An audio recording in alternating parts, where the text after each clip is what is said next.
Crimson Blaze is here, and boy oh boy, what a trailer that it was. From Mega Charizard Y's powerful attack to some potential gems that will change the meta forever. Let's go ahead and talk through potential synergies so that way we can already start getting our gears turning and possibly get some great breakthroughs. So up first we have Mega Charizard Y EX here, 220 HP, 250 attack for 4 energy.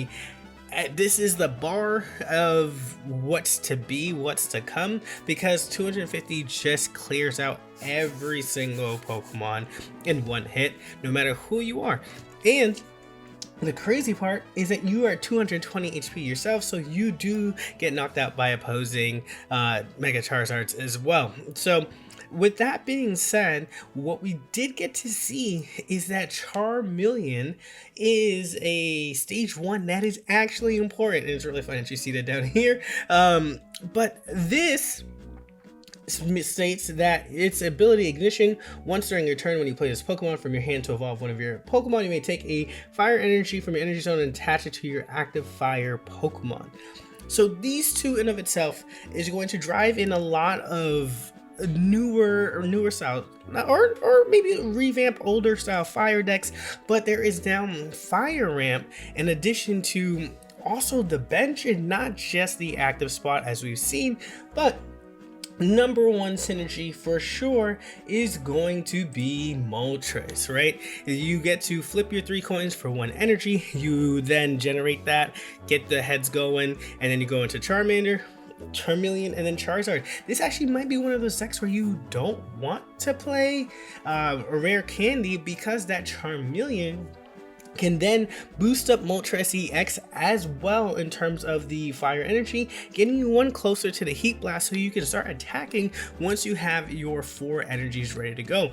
Even getting this thing to 2 energy, then attaching that 3rd, let this Moltres EX go down while you're building up the however many that you have left. If you high roll, you don't need any more. If you low roll, you have 2, 3, and you're ready to go. 140 HP is nothing to scoff at, and now you're dealing damage in a different way. Moltres EX can be used as a supporter, but also as an attacker. And another version of this would be Entei, which is insane to think about. Entei can now reliably get to 120 damage, right? You are attaching energy, drawing cards, drawing into your Charizards, attaching energy, and then when you are evolving, because you're drawing the cards, right, now you can play the 2/2/2 lines, because now you're getting the ramp. So there is a world in which you build both Charizard Ys with 2 of the Charmeleons, and that's 2 additional energy. So your Blazing Beatdown now comes out to 120. If this gets knocked out, you can throw out if this gets knocked out, then you can Flame Patch and get your Charizard Y online as well. So there's a lot of unique things now that we have into play here that really gets this going. You can even, there's even a world where if you do get the 4 energy, you can Flame Patch, or you can Elemental Switch as well. It's kind of wild. This 120 attack here can now be a reality just because we're getting this support from a stage 1, and this stage 1, we're really hoping that we can see this with Wartortle and Ivysaur to really make those other 2 megas feel viable, right? With the fact that they're gonna get knocked out already by Mega Charizard Y in just 1 hit, like, let them get some ramp too. Like let it happen. But we have to wait and see. But already, those are some 2 great cards here that really benefit from that Charmeleon edition to really make Charizard Y shine. Then we move on to our big boy, 240 HP, Leaf Cape 270. That is by far highest HP, and it continues to be so. Before the Megas were introduced, Venusaur EX had that crown, and now Mega having that same kind of uniqueness to it feels pretty, right? We have stage 2 mod here. Your opponent active Pokemon is now poisoned and asleep, so they're dealing 120 damage. So this is interesting in a couple of different ways here, because you are essentially dealing 130 damage here because they're taking that -10 when they go back. If they're asleep, right, they then lose another 10 and then you goes back to you, and then you can deal another 130. So that is 140 damage going, or 130 going to them, then it's 140, then you deal that 120, that's 260 plus that -10, 270 in 2 turns. That's a lot. So if you're able to pop off and your opponent stays asleep, that could clear that Mega Charizard Y, right? So there's some world to this, which is like pretty sweet, but it's, again, you're really hoping that they stay asleep here. And so there's a couple of things that we can play with this.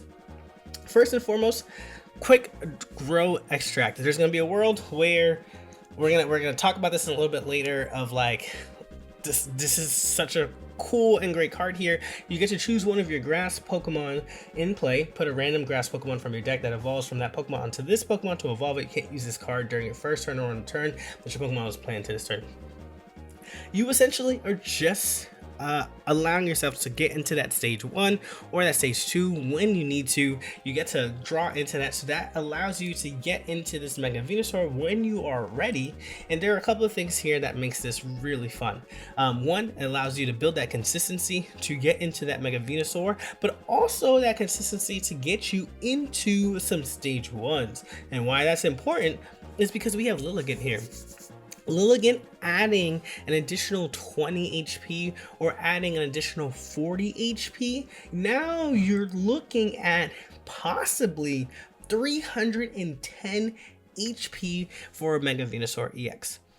240 base, 30 puts you to 270 from the Leaf Cape and the 2 Lilligants here, and that can be consistently done because of the quick grow extract here. So this could be the wall of all walls, the tanks of all tanks here, because you are just literally just boosting up, elevating that, and then you can survive and like survive that 250 attack from Charizard. That's actually 270 because of weakness, but that's huge. You can't say that with any other Mon, despite the support that they get, which is awesome to see here with that. So I'm like really looking forward to trying it out with this combo here, just to see how massive we can get as a tank. And then I would also say Pichu. Now the reason why I like the baby here is because it allows you to then cross feed into some electric decks, right? What will stop Charizard, Mega Charizard Y? Oricorio. And if there's a way that I can play Oricorio in the deck, I'm going to try my best to do so. And by running Pichu, I can then add that electric energy, so that way I can also attack and not just let Oricorio be a wall. But if we take a look at this, that just means I only need to commit 2 grass energy to for Mega Venusaur, because my Bulbasaur is going to absorb that electrical energy, right? 1 to 2 here is perfect, and then we go from there, keep our wall up and start attacking. Now we're gonna hope that the opponent doesn't have a way to attack our back, but we just start planning things out, and that's just all this is, right? Like, here's our best case scenario. We set up our Pichu, we set up our Oricorio, and then we get to build up our Venusaur in the back because of the building of the wall and of itself into another tank, and that's great. So if we take a look here too, like the Ivysaurs that we do currently have, or there's just really just one, it's just 1 grass energy and then like 2 colorless. So even though Bulbasaur is just 1 grass energy currently for this new set, this Ivysaur does also take advantage of using the Pichu, because even if it's just 1 electric energy and you have the grass, you can attach the grass and attack for 60 that next following turn, evolve, attach the grass, and then you're attacking with Mega Venusaur EX. So Pikachu can cook. Rock with me here. Rock with me here. So then we continue to talk about quick grow extract as a whole. And I think one of the great things about this is you're looking for lower to the ground energy attackers that still have really strong meta relevance in pocket right now. And the cards that come to mind is 1, the Decidueye EX.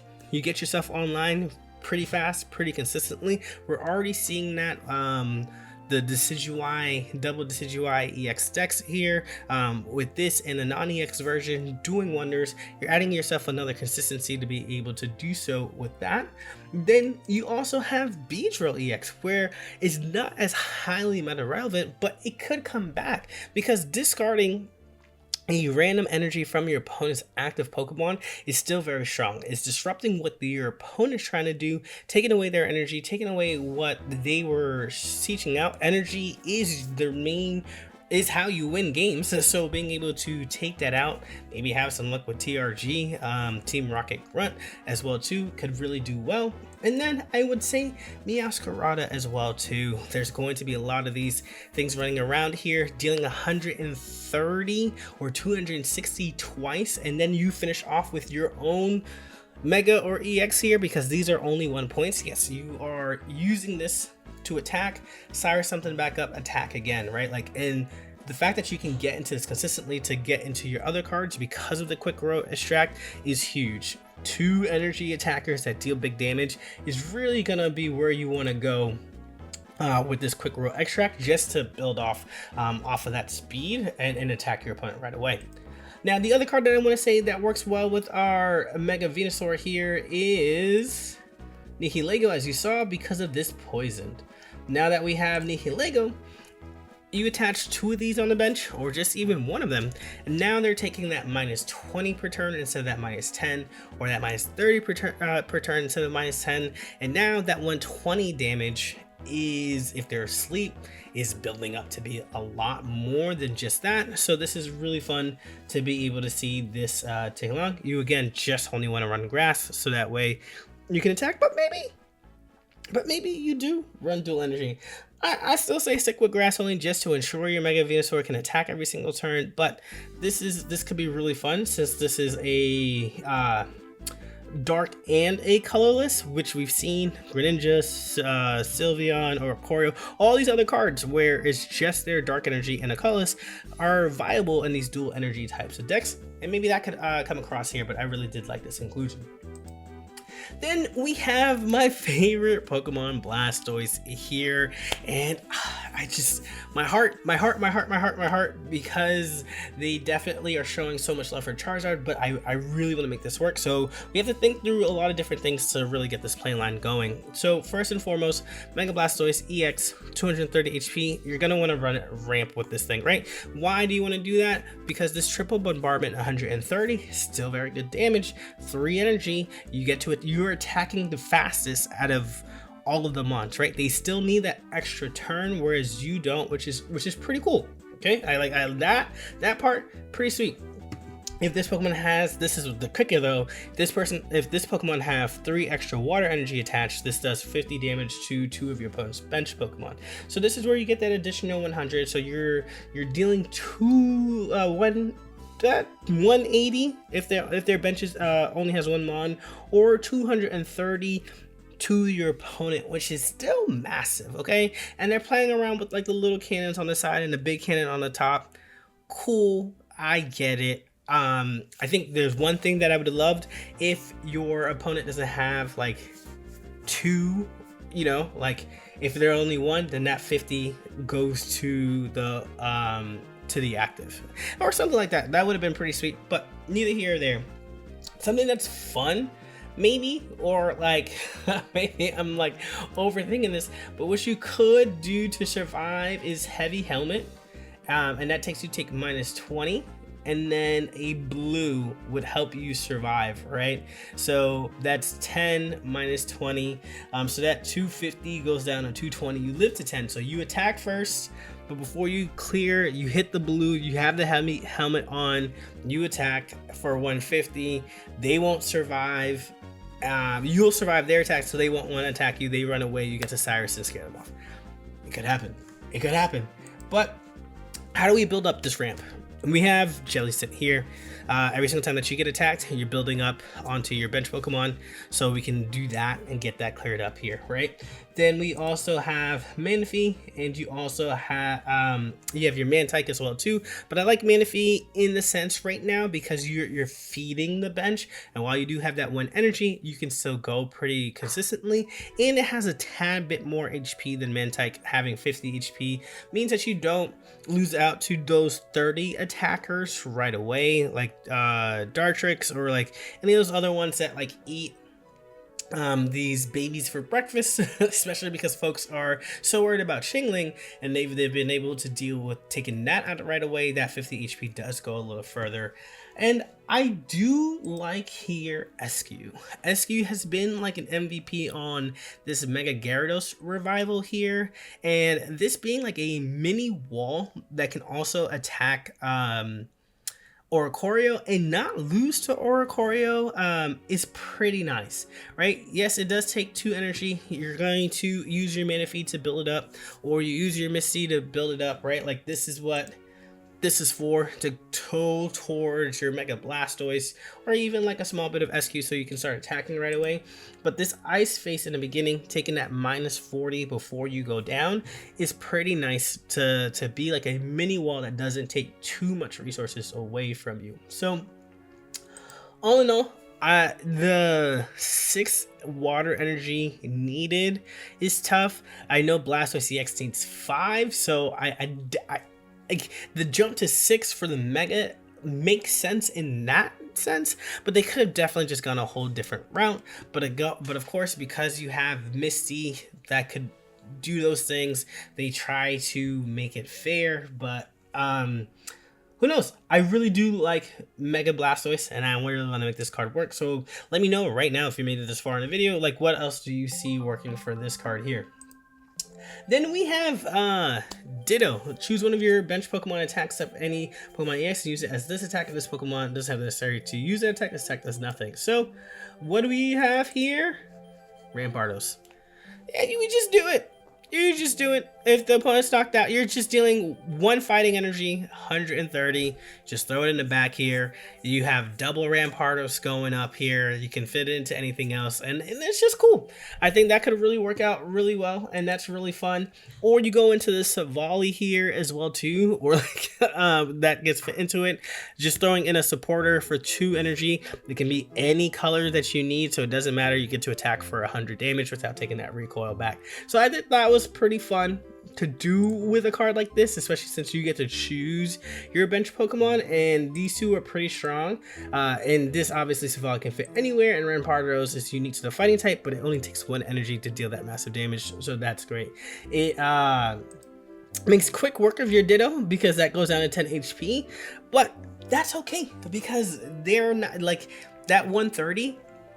You don't need to show right away. You can keep that Ditto in your hand and just go bloop bloop, attack, boom, and they're like, whoa, got caught off guard. So this is one of those cards where you can like hold in that Rampardos deck, which is like really fun. Then we have Serena here. Obviously this sets up any Mega evolutions, right? From the basics to stage 1s to the stage 2s. We see the stage 2s that we have. I think you don't need to run 2 of them. Just running 1, getting 1 ready to go is going to be pretty sweet for you there. So having a Serena, having a Copycat, there's been a lot of now really cool draw options, and because there's a main supporter here, like that's pretty sick. And I mean, here are all the Megas, right? That we have so far, including the 3 new ones that we got, and maybe more. Maybe they only just focus on that, but I think out of all of them, Mega Altaria EX here is going to be fantastic. Adding consistency to a top deck just makes it so scary. It's like it's doing so well, but for you to be able to start Chingling, Licia that turn to get your Swablu, to then so you attach the energy to your Swablu, and then you hit the Serena to then get your Mega Altaria EX, and then you attack. Like, what? like you have searchers already. You include the Lysias in this deck to ensure that you can get your basic, and now you can include the Serena to get your Mega Altaria online. Like it's just a 1-2 punch, and Serena just slides really easily into this. I feel like that's a massive buff here, because once you find it, you can play and attack already. So there are going to be games where it's over pretty quickly, because this is a stage 1 and you just evolve right away and get going. So this is pretty cool. Shout out to folks who like playing Mega Altaria. You definitely got a buff with that release of a card here. We have Claremont here, and obviously you just need Magnezone. Magnezone is a winner. We don't even need to show the card, because part of the reason the deck right now is 2 Magnezone lines, 2 Oricorios, and you're running 2 copycats to ensure that you can play, to ensure that you get your lines here. You throw one of those, you can throw 2 Clemonts in and 1 copycat just so you can get your stage 2, but drawing out those Magnetons to self-generate is gonna be awesome, and I'm really excited to see what kind, like maybe we get a new Magneton. We're seeing a new Heliolisk through the promo, which we'll talk about again, just kind of synergies for that. So maybe we'll just get a new Magneton as well, and that's awesome. I don't know what this Clement backpack does, but that could be pretty sweet as well too. We can get pretty sweet with the Magneton. Maybe we get a Magnezone EX, but for right now, this Magnezone Oricorio deck that is taken down some of these top meta decks, and now you're adding consistency on top of it, can really push this deck over the top to really being in the upper echelon of like S8 tier, whatever you want to call it, because you're getting that consistency, and as we know, consistency wins games. Then we have this Mega Latios EX. It's a Dragon EX promo. It's a Mega, it's a basic, it has 100 HP. They did boost it up a little bit over Mega Pinsir and Mega Absol, but this is a little trickier.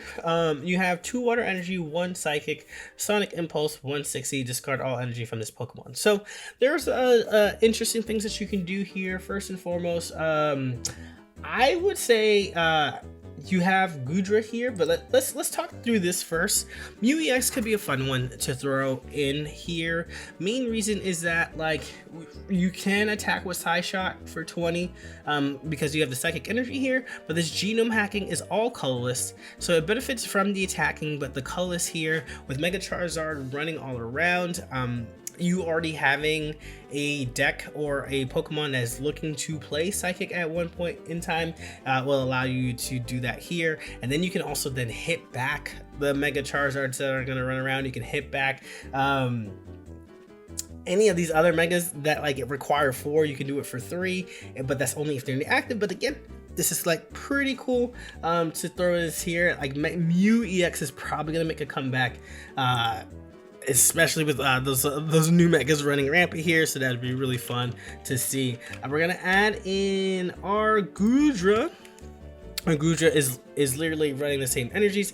The hard part is that like obviously this takes 3 energy. Mega Latios takes 3 energy as well too. So like, yeah, but it is essentially like a big wall. You get to heal. It takes your opponent. So ideally you build this up and then you build this up in the back. Whatever this doesn't finish off, you can finish off here, and then you get to play some folks like Greninja. You get to play some folks like Giratina. And one of the reasons why this is really cool is that Greninja dual colors. You can attack with this Greninja in your deck, so you're dealing that 80 damage. It's 2 energy, so that means you can stock up on your Mega Latios without a worry. You can also then power up your Giratina and basically use this as your energy generator, right? So because you're discarding everything from Mega Latios, you have a Dawn to get that free Psychic Energy here. You can then Elemental Switch to get the Water Energy from your Greninja, because again, they don't need to attack, right? Like they're set up to attack in the beginning, and then they don't need to after that. So there's a realm where you can do this, or you soften things up as it's going from here. So there's a world where that also works out really well too. So Dawn elemental switches, really just trying to generate that extra energy up to there, could be really fun to see. And then we have Heliolisk, our last perma card. 2 energy, 120 for the Thunderbolt. Discard all energy from this Pokemon. I like this a lot. I like this a lot. 140 damage straight to Suicunes, 140 damage to Greninja. EXs, that goes down to 30. You can run your Magnezones in this deck, and especially because you have the Clemont new Searcher. This definitely helps getting that generation energy. Just keeping it at Magneton so that way you can just elemental switch right back onto there is pretty sweet. Just elemental switch, attach energy, attack, elemental switch, attach energy, attack. Like, that's crazy. And then what's also fun is Luxray. Either one too, right? And this could be a case where you do a double punch here, where it's like Volt Bolt for the Volkner, and then you attach 120. So because the Heliolisk discards 2, your Luxray is now primed and ready for Volkner to attach that 2 electric energy from your discard pile to your Luxray. And then you can then also attach it to this Luxray and start dealing 110 the following turn. So there's just like waves here in which that you're recycling that energy for big bursts of damage through the Luxray line, or you can just continue to feed off of the Magneton line. So there's a lot of possibilities for this Heliolisk to really go crazy, which is like kind of sweet. So let me know, y'all. How do you all feel about the new cards so far? What kind of decks are you already brewing and thinking about as well too? And as always, if you enjoyed this video and you've made it this far, be sure to hit that like button, subscribe, click the notification bell button so that you never miss out on a thing. Catch you on the next one. Peace.